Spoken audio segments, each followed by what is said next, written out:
Welcome to the accountancy class. आज की video में हम डिस्कस करेंगे प्रीपेड एक्सपेंसेस की एडजस्टमेंट। तो first of all prepaid expenses क्या होते हैं, जिन्हें हम एक्सपेंसेस पेड इन एडवांस भी कहते हैं। तो जैसा कि नेम से ही पता चल रहा है, प्रीपेड ये पहले से ही पे कर दिए हैं नेक्स्ट ईयर के लिए करंट ईयर में। मीन्स ये है तो नेक्स्ट ईयर से रिलेटेड, लेकिन इन्हें करंट ईयर में पे कर दिया गया है। तो these are the expenses which have been paid in advance for the next year during the current year itself. तो क्योंकि ये करंट ईयर में पे किया है लेकिन है नेक्स्ट ईयर का एक्सपेंस, तो इसे हमें करंट ईयर के एक्सपेंसेस में नहीं शो करना चाहिए। बट इसकी कोई एंट्री नहीं हुई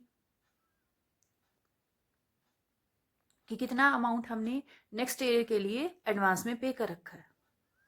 तो जब प्रीपेड एक्सपेंसेस की एडजस्टमेंट गिवन होती है हमें आउटसाइड द ट्रायल बैलेंस, तो सबसे पहले हम क्या बनाएंगे, उसकी एडजस्टमेंट एंट्री बनाएंगे। एडजस्टमेंट एंट्री क्या होगी, prepaid expense account debit to expense account. जैसे कि हमने जनरल एंट्रीज की थी जनरल के चैप्टर में, तो वैसे ही हमने जनरल एंट्री बनानी है। उसके बाद हम देखते हैं कि फाइनल अकाउंट्स में इसका ट्रीटमेंट क्या होगा।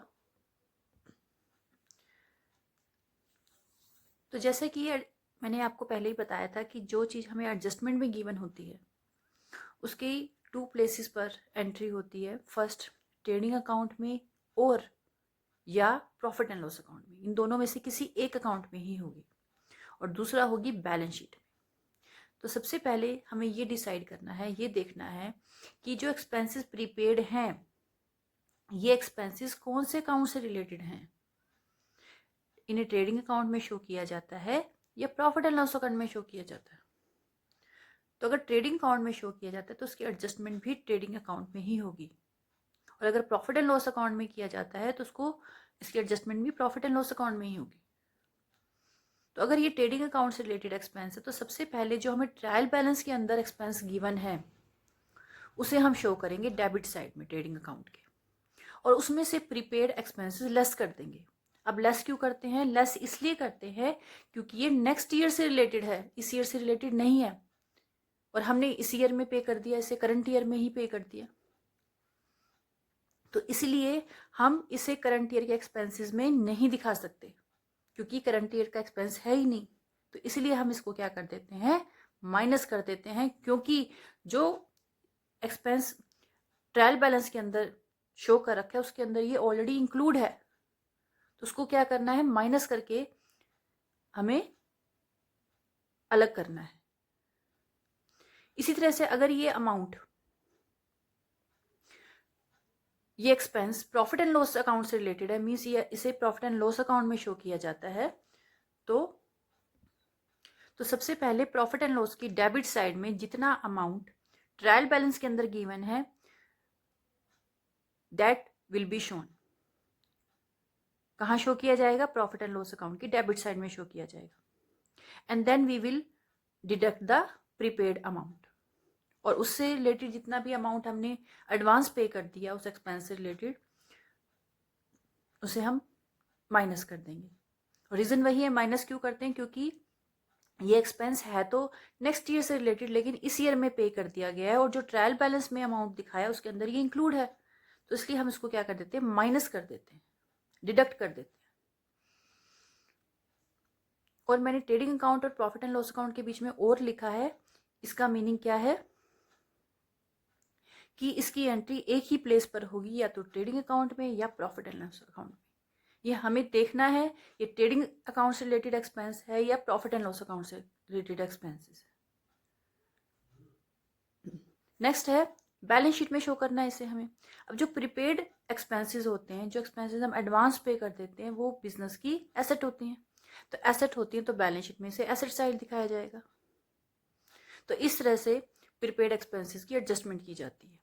तो चलिए इसको एक एग्जाम्पल के थ्रू समझते हैं ताकि और ज़्यादा अच्छे से क्लियर हो सके। ट्रायल बैलेंस गिवन है एज एट 31 मार्च 2019। रेंट गिवन है डेबिट बैलेंस में, इट मीन्स ये रेंट पेड है कि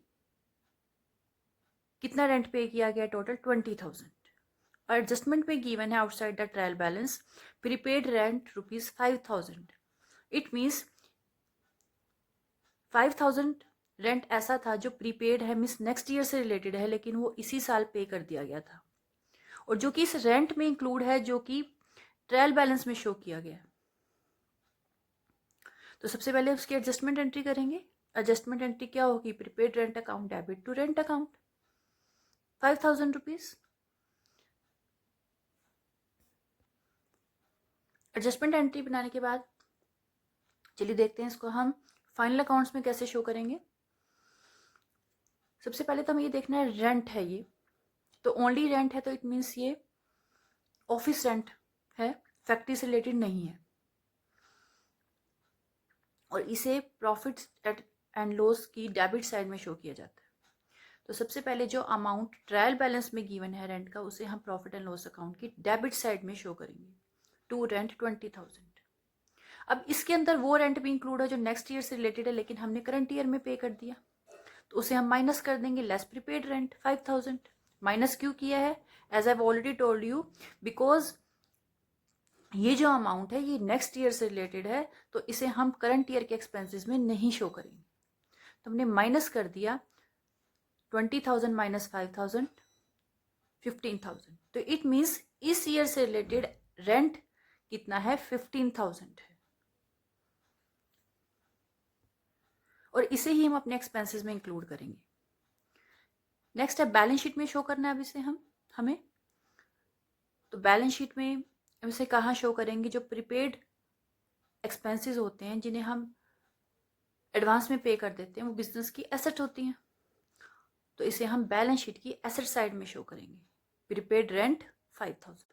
सो इस तरह से हम प्रीपेड एक्सपेंसेस की एडजस्टमेंट करते हैं फाइनल अकाउंट्स में, जब ये ट्रायल बैलेंस के बाहर गिवन होता है। बट अगर प्रीपेड एक्सपेंसेस ट्रायल बैलेंस के अंदर गिवन है, तो इनकी एंट्री सिर्फ हम बैलेंस शीट में एसेट साइड में ही करेंगे, क्योंकि ये ट्रायल बैलेंस के अंदर गिवन है। इट मीन्स ये कंसर्न्ड एक्सपेंसेस में से ऑलरेडी डिडक्ट किए जा चुके हैं, इसे हम दोबारा से डिडक्ट करके नहीं शो करेंगे।